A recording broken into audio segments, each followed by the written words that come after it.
5 दिनों तक चलने वाले दीपावली के महापर्व में धनतेरस का त्योहार सबसे पहले दिन मनाया जाता है और हिंदू पौराणिक मान्यता के अनुसार धनतेरस की तिथि पर भगवान धन्वंतरी का जन्म हुआ था। भगवान धन्वंतरी को आयुर्वेद और अच्छी सेहत के देवता के रूप में पूजा जाता है। दिवाली पर धनतेरस के दिन भगवान धन्वंतरी की पूजा करने से जीवन में सुख समृद्धि ऐश्वर्य और अच्छी सेहत का आशीर्वाद प्राप्त होता है। साथ ही इस दिन खरीदारी करना भी बहुत शुभ माना जाता है। धनतेरस के दिन हर तरह के शुभ कार्य प्रारंभ किए जा सकते हैं। इस दिन विशेष रूप से सोना और चांदी के आभूषण, नए बर्तन आदि खरीदे जाते हैं। धनतेरस के दिन इस प्रकार की विशेष चीजें खरीदने पर मां लक्ष्मी जी का आशीर्वाद मिलता है। ऐसी मान्यता है कि धनतेरस के दिन हम जिस भी वस्तु की खरीदारी करके लाते हैं उसमें 13 गुना की वृद्धि होती है। इसलिए आपको ध्यान रखना है कि कोई भी ऐसी गलती ना करें, ऐसी वस्तु खरीद कर ना लाएं जिससे कि अशुभता आ जाए।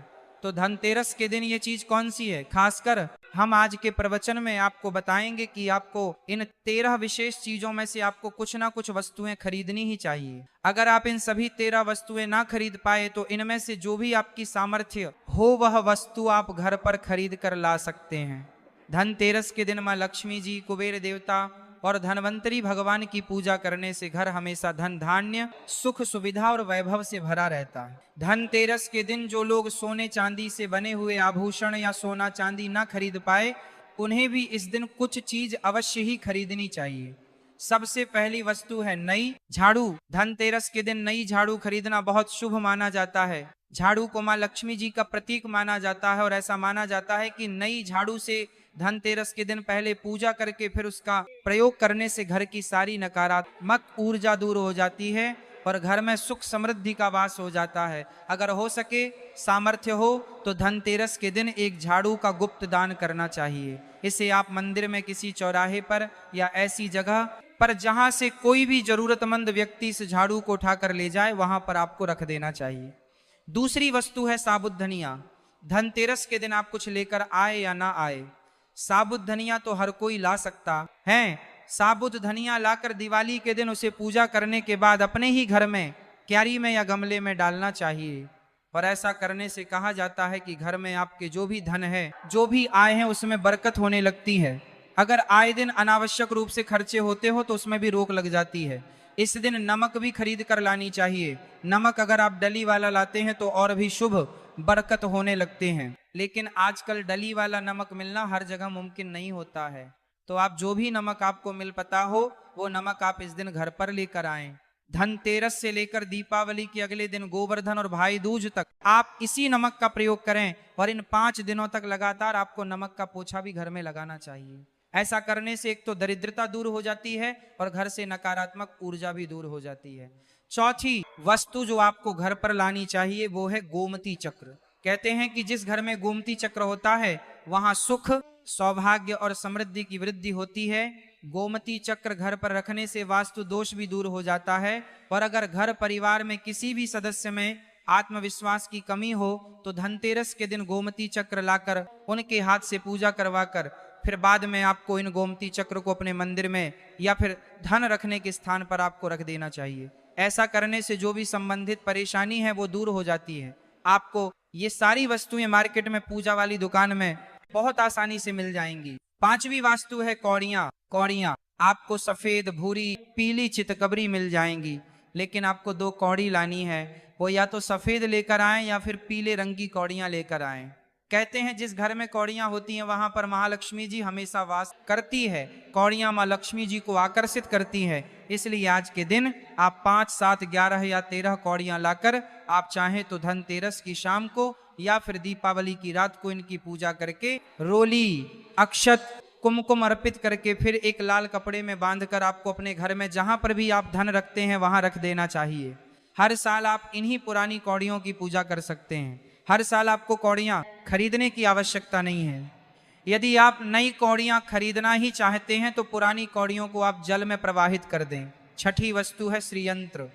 श्रीयंत्र खरीदते समय देख लीजिएगा कि उस पर सभी चिन्ह, सभी जो भी निशान होते हैं वह अच्छे से अंकित होने चाहिए। श्रीयंत्र जिस घर में होता है, नियमित रूप से श्रीयंत्र की पूजा जिस घर में होती है वहां पर भी कभी धन का अभाव नहीं रहता। श्री यंत्र की उत्पत्ति को लेकर धार्मिक पुराणों में उल्लेख मिलता है कि एक बार महालक्ष्मी जी अप्रसन्न होकर पृथ्वी से बैकुंठ लोक चली गई। माता के रुष्ट हो जाने से धरती पर बहुत सारी समस्याएं प्रकट हो गई। ब्राह्मण और महाजन बिना लक्ष्मी जी के निधन हो गए। तब ब्राह्मणों में श्रेष्ठ वशिष्ठ मुनि ने निश्चय किया कि मैं लक्ष्मी जी को प्रसन्न कर पृथ्वी पर वापस ले आऊंगा। जब मुनि वशिष्ठ बैकुंठ में जाकर महालक्ष्मी जी से मिले तो उन्हें पता चला कि महालक्ष्मी जी तो अप्रसन्न है और वह किसी भी स्थिति में पृथ्वी पर आने को तैयार नहीं है। तब वशिष्ठ जी ने वहीं पर बैठकर भगवान विष्णु की आराधना शुरू कर दी। नारायण ने प्रसन्न होकर मुनि वशिष्ठ को अपने दर्शन दिए। वशिष्ठ जी ने श्री हरि विष्णु से कहा कि हम पृथ्वी पर बिना लक्ष्मी जी के बहुत दुखी हैं। हमारे सारे आश्रम उजड़ गए, धरती पर वैभव खत्म होने वाला है। ये सुनकर भगवान विष्णु वशिष्ठ मुनि को साथ लेकर महालक्ष्मी जी के पास गए और उन्हें मनाने की कोशिश की, लेकिन फिर भी महालक्ष्मी जी नहीं मानी। तब उन्होंने कहा कि मैं किसी भी स्थिति में पृथ्वी पर वापस जाने को तैयार ही नहीं हूं। जब चारों दिशाओं में महालक्ष्मी जी के पृथ्वी पर वापस न आने की बात फैल गई, तब देवताओं के गुरु बृहस्पति जी ने एक युक्ति सुझाई। उन्होंने कहा कि अब श्री यंत्र साधना ही एकमात्र उपाय बचा है, जिसे महालक्ष्मी जी को धरती पर आना ही पड़ेगा। गुरु बृहस्पति जी के निर्देशों से श्री हरि ने धातु पर श्री यंत्र का निर्माण किया और उसे मंत्र सिद्ध प्राण प्रतिष्ठा युक्त करते हुए दीपावली के 2 दिन पूर्व धन त्रयोदशी को श्री यंत्र पर स्थापित करके विधि विधान से उसका पूजन किया। पूजन समाप्त होते होते माता लक्ष्मी जी को वहां आना ही पड़ा और वे बोली कि मैं किसी भी स्थिति में यहाँ आने के लिए तैयार नहीं थी, ये मेरा प्रण था, परंतु बृहस्पति जी की युक्ति से मुझे आना ही पड़ा। श्री यंत्र मेरा आधार है और इसी में मेरी आत्मा भी बसती है। यही कारण है कि धनतेरस के दिन श्री यंत्र खरीदना चाहिए और अपने घर में स्थापित करना चाहिए। 7वीं वस्तु है 7 मुखी रुद्राक्ष की माला या फिर 7 मुखी रुद्राक्ष। अगर आप धनतेरस के दिन 7 मुखी रुद्राक्ष घर पर लाते हैं और फिर उसकी विधि विधान से पूजा करते हैं या भगवान शिव की पूजा में आप इस रुद्राक्ष को प्रयोग करते हैं, किसी भी मंत्र का जाप करते हैं, तो उससे भी आपके घर में कभी परेशानी नहीं आती।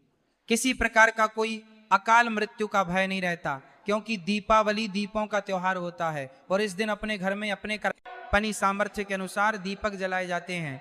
धनतेरस के दिन भी दीप जलाने चाहिए। अगर आप चाहते हैं आपके घर में साक्षात महालक्ष्मी जी का वास सदा बना रहे, पूरे वर्ष भर आपके घर में धन की कोई कमी ना रहे, आपको कभी कर्ज लेने की नौबत ना आए, तो ऐसे में धनतेरस की शाम को आप 13 दीपक घर के अंदर और 13 दीपक घर के बाहर जलाएं। ऐसा करने से भी महालक्ष्मी जी का आशीर्वाद प्राप्त होता है। और धनतेरस के दिन 8वीं जो वस्तु है वह आपको मिट्टी के दीपक जरूर खरीद कर लाने चाहिए। मिट्टी के दीपक आप अपनी सामर्थ्य के अनुसार खरीद कर ला सकते। अगर हो सके तो किसी जरूरतमंद को, जहां पर धन का भाव हो, ऐसे घर में आप मिट्टी के दीपक का तेल सहित और बाती सहित रुई सहित दान भी कर सकते हैं।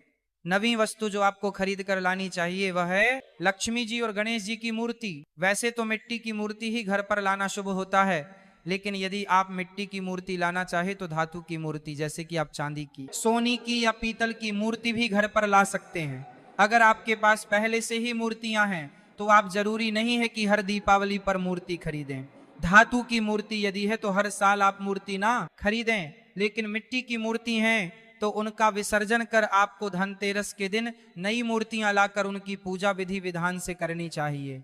धनतेरस के दिन खरीदी गई नई मूर्तियों की पूजा आपको दीपावली की शाम को करनी चाहिए। धनतेरस के दिन आप भगवान गणेश और मां लक्ष्मी जी की जो मूर्ति खरीदें, वह खरीदते समय यह ध्यान रखें कि दोनों मूर्ति अलग अलग होनी चाहिए और दोनों ही मूर्ति में भगवान गणेश और लक्ष्मी जी बैठी हुई मुद्रा में हो, खड़ी हुई मुद्रा में लाई गई जो मूर्तियां होती हैं वह उग्र स्वभाव की और चंचल मानी जाती हैं। अगर आप खड़ी मुद्रा वाली मूर्तियां लेकर आते हैं तो ऐसे में धन का भाव आप पक्के घर में लगातार बना रह सकता है। और आपको ध्यान रखना है कि जो मूर्तियां आप लेकर आए वो कहीं से भी खंडित ना हो, टूटी हुई ना हो। गणेश जी की प्रतिमा खरीदते समय ध्यान रखें कि उनकी जो सूंड है वह बाईं तरफ मुड़ी हुई हो और उनका वाहन मूषक भी उस मूर्ति में जरूर बना हो और भगवान गणेश के एक हाथ में लड्डू या मोदक भी होना चाहिए। और महालक्ष्मी जी की जो मूर्ति है वह कमल के फूल पर विराजित होनी चाहिए और उनके हाथ में सिक्के हों या फिर सिक्के गिरने वाली अवस्था में हों। ऐसी मूर्तियां घर पर लाना बहुत शुभ होता है। बहुत से लोग आज के दिन उल्लू पर विराजमान मूर्ति या फिर तस्वीर घर पर लेकर आते हैं, लेकिन आपको हाथी या फिर कमल के फूल पर विराजमान लक्ष्मी जी की मूर्ति या तस्वीर ही घर पर लानी चाहिए। कभी भी प्लास्टिक ऑफ पेरिस, जिसे पोप कहते हैं, प्लास्टिक की मूर्तियां इस दिन नहीं खरीदनी चाहिए और ना ही पूजा में उनका प्रयोग करना चाहिए। आप केवल मिट्टी के या फिर धातु की मूर्ति ही लेकर आएं। अष्ट धातु की मूर्ति भी आप ला सकते हैं। धनतेरस के दिन आपको जो 10वीं वस्तु खरीदनी चाहिए वह है कुबेर यंत्र। कुबेर यंत्र जिस घर में होता है वहां पर धन के देवता कुबेर का वास होता है, साथ ही माँ लक्ष्मी जी भी वहां पर वास करती हैं। आपको उत्तर दिशा में धन कुबेर यंत्र की स्थापना करनी चाहिए। इस दिशा का सही निर्माण परिवार में समृद्धि और खुशियों को लेकर आता है। साथ ही अगर आपके घर में किसी तरह का कोई वास्तु दोष है तो वह दोष भी दूर हो जाएगा और व्यापार में, आपके कारोबार में खूब बरकत भी होगी। कई बार लोग खूब मेहनत करने के बाद भी इतना धन नहीं कमा पाते जितनी आप मेहनत करते हैं, और मेहनत करने के बाद भी आपके धन की तिजोरी खाली ही रहती है। तो उसे पूरा साल भरा रखने के लिए आपको धनतेरस के दिन और दिवाली के दिन कुबेर यंत्र की विधि विधान से पूजा भी करनी चाहिए। कुबेर देवता के